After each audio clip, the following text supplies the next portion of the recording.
Hey all, James Johnson again, and wow, just got done watching the Orville and I had to talk about it. I think I stated something to the effect of when I reviewed the Orville earlier on this channel that I probably wouldn't talk about the Orville much more because you can only say a show is great so many times and there would be no need for further reviews of it, and that most of my reviews would be about Star Trek Discovery. Well, um, yeah, I when you see an episode like this one that we just saw, how can you not talk about it? This may have been the best episode I've ever seen of the Orville. And if I think back to Star Trek in general, the original series, the Next Generation, Enterprise, Voyager, all of it, this one ranks up there with the best shows I've ever seen. Um, wow. I al- I've felt for a long time that Isaac is a relatively weak character within the show because of how he is an android, but unlike Data, he is kind of, well, very much a machine. And they have done such a good job of setting him up, not just in this particular episode, but all the episodes preluding to this. And with him basically starring across from the Doctor, who is such an amazing actress. Yeah, Isaac is really becoming very likable. Um,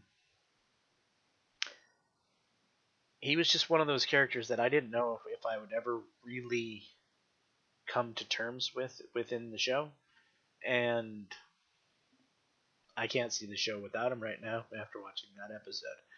Uh, that was such a well done episode, and one of the funniest episodes too. Not just one of the most emotionally charged episodes, but one of the episodes of the Orville that had me laughing and crying all at the same time. Wow, what an episode!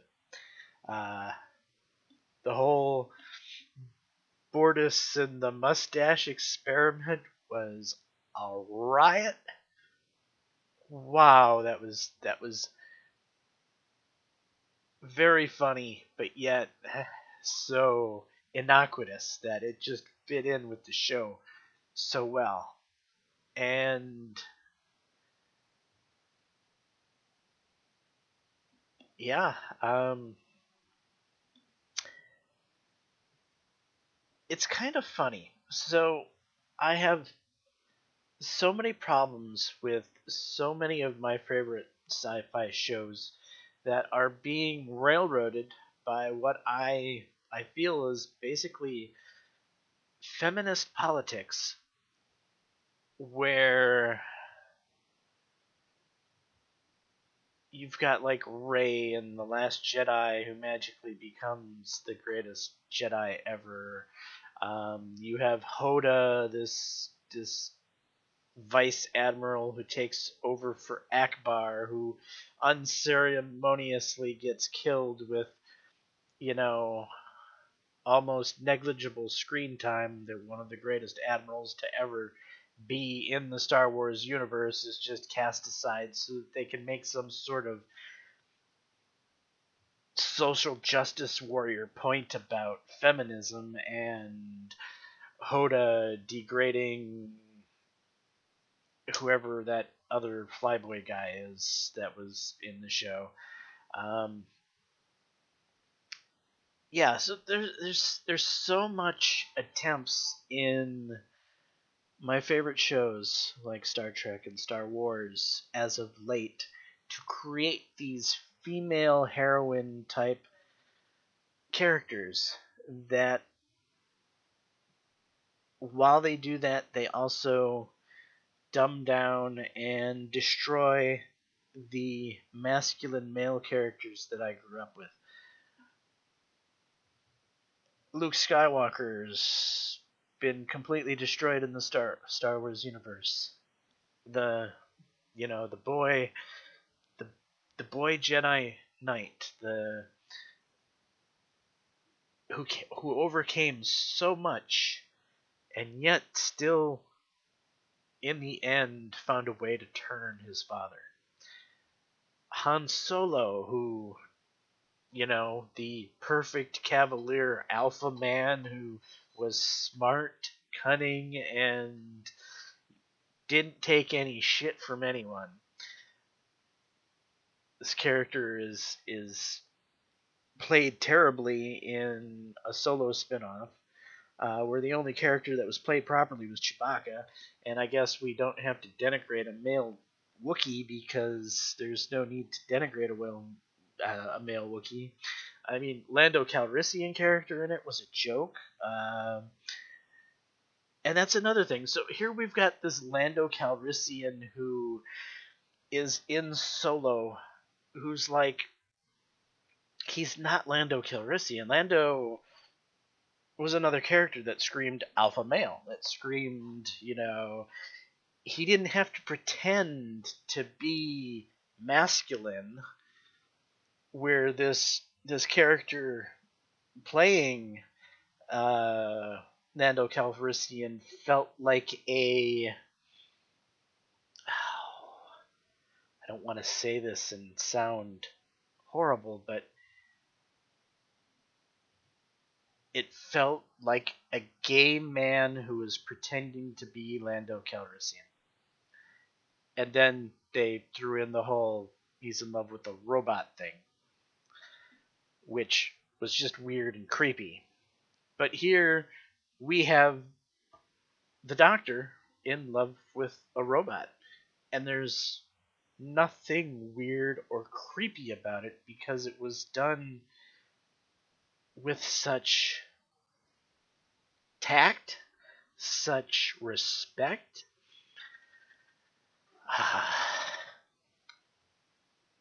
And this episode is completely about the Doctor. And if we look at the Doctor is very female. She's a female character that I've come to respect, admire. She's an awesome character. And this is in a generation where I'm being tossed so many female characters in roles I don't want to see female characters. So like when Solo, the first few scenes of Solo, we see Han Solo. And what do we see directly after we see Han Solo? We see Han Solo's girlfriend. What? I thought we were watching a movie about Han Solo. Why is there a girl here? Oh, we have to have a girl somehow thrown into the plot of Han Solo because Star Wars is about, and the Force is about females? Okay. And then that actress, even though the first thing that went through my mind was, why is this woman here? I don't want a girl in Solo. That was the first thing that went through my mind. Is that misogynistic? Maybe it is. Maybe feminism and the social justice warriors are almost forcing me to become misogynistic at this point. When I saw Solo, the first thing I thought was, oh my god, we have a female in a supporting actress role to Solo who is going to share the screen time with Han Solo in a Star Wars movie that's supposed to be about Han Solo. I was appalled. I didn't want to like her from the moment I set eyes on her. Which is funny because the whole time that I was watching it, I was also thinking, who is that girl? I know that girl for some reason. It completely dawned on me that was Daenerys Targaryen. That was the Queen of Dragons from Game of Thrones, one of my favorite female characters of all time. Game of Thrones is filled with female characters that I love watching. And it's filled with badass masculine male characters too. Game of Thrones is just, there's no politics in that show. That show is done really well. Kind of like The Orville. So many shows today are done with politics, and then there's shows that just aren't done with politics. They're just sane and done politic-less, like The Orville. You had scenes in The Orville where all the girls sat together and were talking about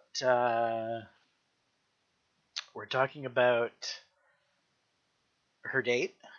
Like the cackling groups of females who get together, but nothing felt stupid about that because it all felt real. That's what girls really do. That's exactly how they behave, and there was nothing that felt wrong about it because the Orville makes things feel very real. They make the characters that you're watching have some sort of respect with them. Even if the characters are a little on the I don't know side, like one second here.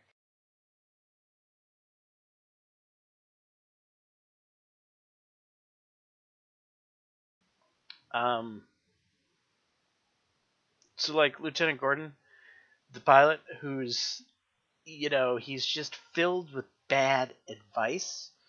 He's does things for the wrong reasons, but you could tell he's got a good heart. And if push came to shove and the Orville is in a fight, I'm going to want him at my side because who better to pilot the ship? Who better to save my ass than Gordon?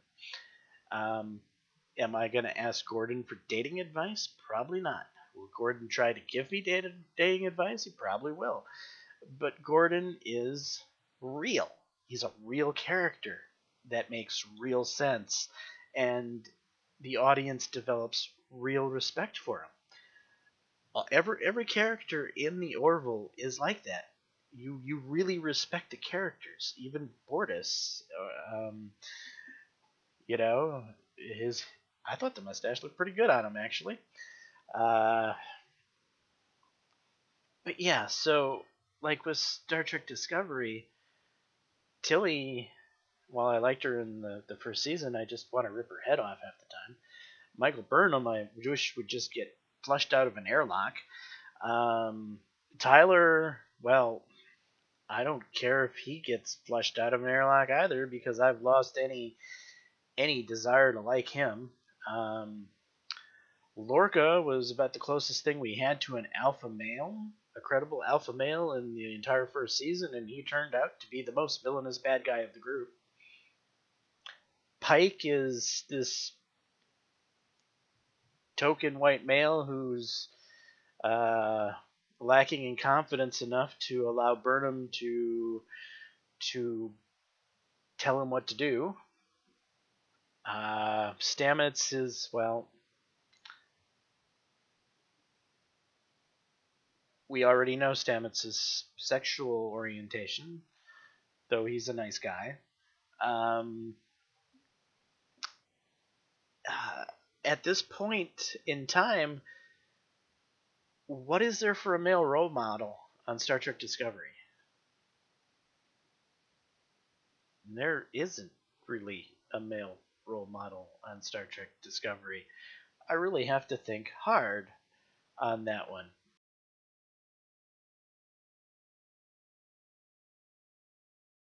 I suppose you could maybe consider Soru, or Saru, however you say his name, the first officer or captain or co-captain or whatever the heck he is at this point. He's grown on me a bit. His character has been one of the only characters that has had any type of on-screen development in the show, but he's not even human, and he's based off of a race that is, well, chicken. But I don't know, he has some wisdom about him, and he gives good advice to Tilly, and he seems to care, and he seems genuine. Uh, but that's as close as we have to a male role model in the entire show. But then we got the Orville, and in the Orville we have so many degrees of reality. We have the captain who, you know, he might not be the perfect guy, but he's got some wisdom and sageness about him, and he's not just a white male idiot like, you know, it seems the social justice warriors and feminists want to be what white males are portrayed at in all movies and all media is complete morons. Um, so yeah, you have the guy that Kelly's dating. He seems to be a real stand-up guy. So we see in the Orville diversity. We see no political leanings. We see issues that are come at from all sides. And this episode was a masterpiece. Oh my god, was this episode good. It it brought tears to my eyes at the end of the show. I mean, wow. I haven't had that many emotional ups and downs in one hour television show before like that. From laughing my ass off to actually tearing up. I thought this episode was the best Orville episode ever. And boy, what a day it's been. From watching the worst Star Trek Discovery episode ever to watching the best Orville episode ever, it's been a topsy-turvy day.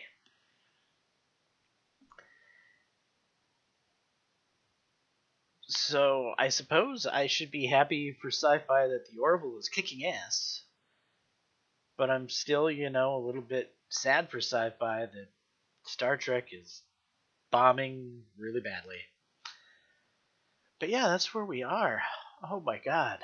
So if you haven't seen this episode of the Orville, you gotta see it. I'm trying to stay away from most of the plot line to talk about it in an overarching broad way.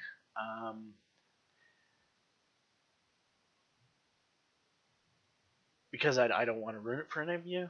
But wow, the Orville tonight was amazing. The Doctor, she just keeps hitting home runs. She does such a good job on the screen.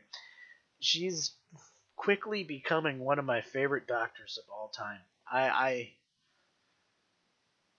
She's narrowly behind Bones. I don't know if she's ever gonna get past Bones because, let's be frank. Dr. McCoy is, it's hard to get past Dr. McCoy. But she's getting close to at least being the runner-up. There's been a lot of fairly decent Star Trek Doctors, but most of the decent Star Trek Doctors didn't automatically become decent in my mind. Usually they started off as being a little annoying and I warmed up to them. With the exception of Julian on Deep Space Nine, I never ever liked him. He was just a weasel the whole time. But yeah, Claire is awesome. Um, she's rocking it, and Isaac, his character just his character value just skyrocketed after that episode. I feel a lot better about Isaac, and he was in many ways one of the weaker characters, and now he's making strides towards filling that role that he's supposed to fill. Walking in the shoes of Data and Spock is not easy, and he's never gonna pass Data and Spock for me. But at least now he's not just the robot that's never gonna pass Data and Spock. He's the robot that's wow. He's you know at least I at least like him at this point. So that's something. But yeah, wow, Orville. How many times have I said wow this review?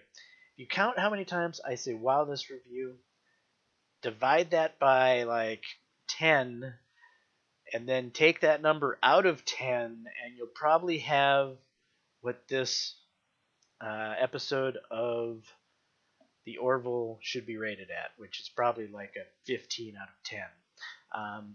It's amazing. It's just wow. It's got the wow factor. This Orville hit it out of the park. Very impressed. Huge fan. Can't wait to see more episodes like this. Anyway, great job, guys, at Orville. And wow. Wow, wow, wow. Anyway, guys, hopefully you liked this episode. If so, leave a like, subscribe, all that jazz. But this episode of Orville is 10 times better than my videos. Gotta go watch it if you haven't seen it. And this is Jaames Johnson, and hope you all are having a great night. At least Orville managed to take the stink that was Star Trek Discovery and make us forget completely about it, because wow, what an episode. Anyway, have a great day, guys, and peace.